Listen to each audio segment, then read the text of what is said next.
Let's go ahead and do some maintenance and replace the spark plugs on a Civic. Let's get to it.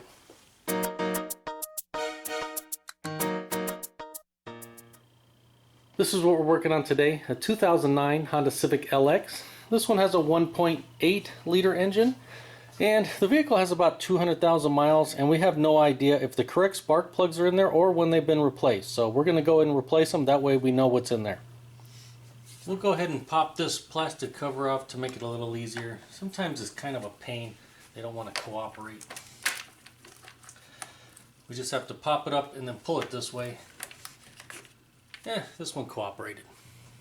A little bit of info on this engine. This is a R18A1 engine. If you're curious where you find that information, it's on the block right down there. Our belt is over here and it rotates in a clockwise direction. So if you look at the top of the belt, it's going to rotate towards the front of the vehicle. And so with our belt being over here, that means this is our number one cylinder, 1, 2, 3, 4. And our firing order on Hondas, 1342, just like that. I'll go ahead and use a 1/4 inch ratchet, 10 millimeter. I'm using a deep socket, but it doesn't really matter. We're going to go ahead and crack these nuts loose. Well, if I can, man, those things are on there tight. Let's try this one. Nope, we're going to need a bigger boat. Alright, a little bit longer ratchet. Alright, yeah, these things are definitely on there pretty tight. I'll just crack them all loose. Now we'll spin them off.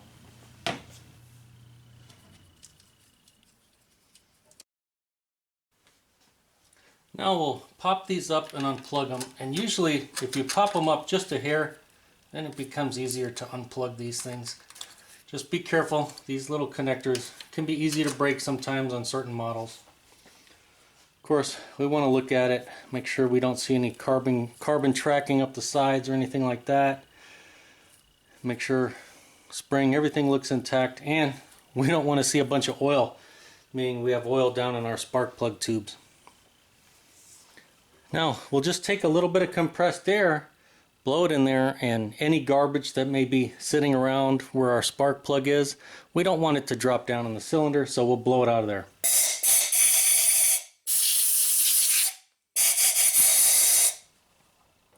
Now we're going to go ahead and pull that spark plug out. I'll use a 5/8 inch spark plug wrench. I'm going to go ahead and use a magnetic spark plug wrench, that way it pulls it out with it. These happen to be made by Gear Wrench. I got some different lengths. If we use this shorter one right here, we could make it work, but we're going to be dragging our knuckles across stuff. We'll use the longer one.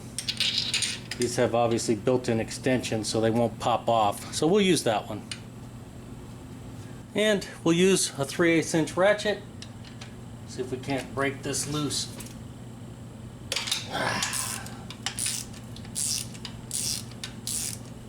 Now we just spin it out. It feels like it's free.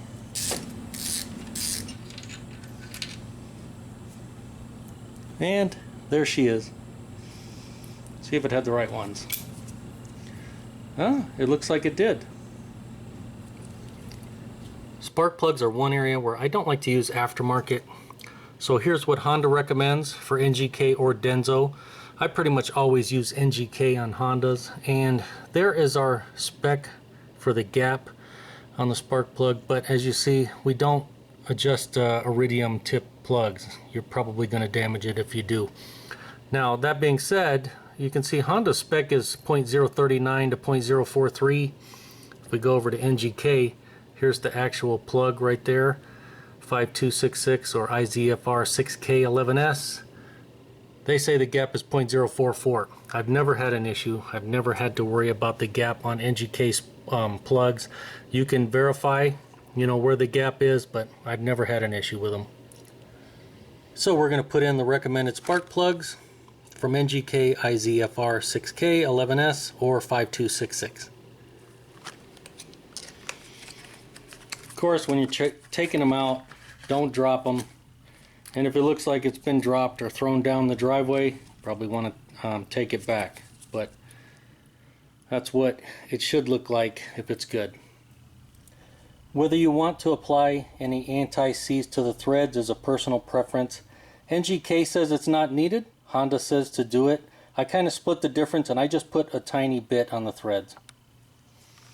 Now we'll take our spark plug wrench. We'll just put the spark plug in like that.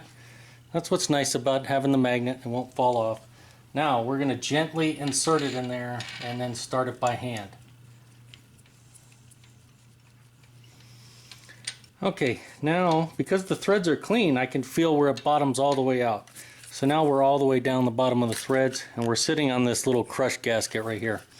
If we look at our directions from NGK, we either have this style where we turn it 1/16 or we have this style where we're going to turn it anywhere from 1/8 to about 2/3. And I found it takes about 2/3 of a turn to get it to crush all the way down and start to tighten up. Alright, so I'll start it about right here and then we should end up almost over here.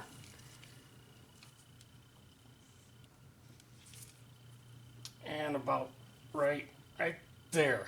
And maybe a little more than 2/3, but that feels pretty good right there.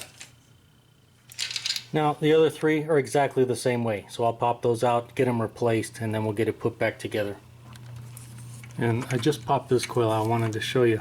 When you're trying to unclip them, if they have not been unclipped in a while, watch when I press this, you see how this is not moving? See that? So you may have to use a small tool or a pick or something to get under there if it's too tight. But usually if we just kind of gently work it and work it and work it, we can pop it up without breaking it. But you see this one's really tight and we got to be careful because we will snap it off right in the middle there. And I think I might have to go get a pick or something to get underneath there because otherwise I'd take a chance on breaking it.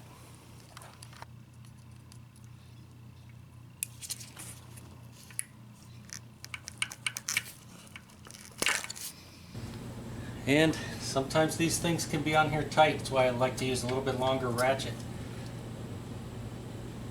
Oh, yeah, that one was on there good. That one wasn't too bad.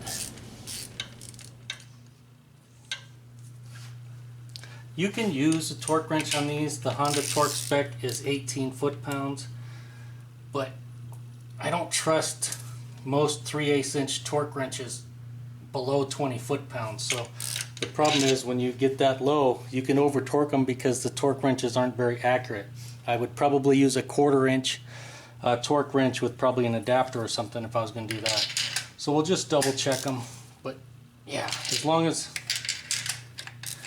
I can't move them like that, we're good. When I'm choked up, yep, I'm totally satisfied with that. I like to do these by feel. That's just my preference.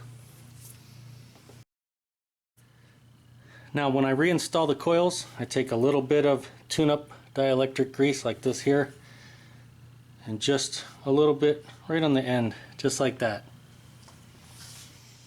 And I found for most of these Honda coils, it's easier to plug it in before you bolt everything down. Same thing with unplugging it.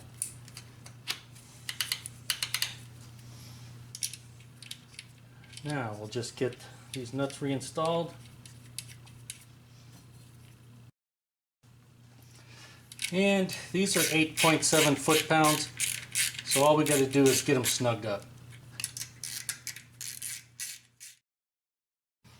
And of course, we'll double check our work. We want to make sure all the nuts are tight and all of these are snapped down and secure. Alright, we'll snap this back into place. Sometimes these things can be a pain.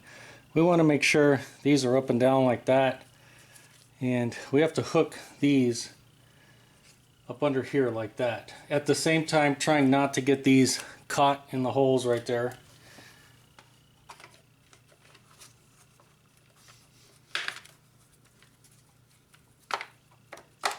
Like that. And then all we have to do is a 1/4 turn like that.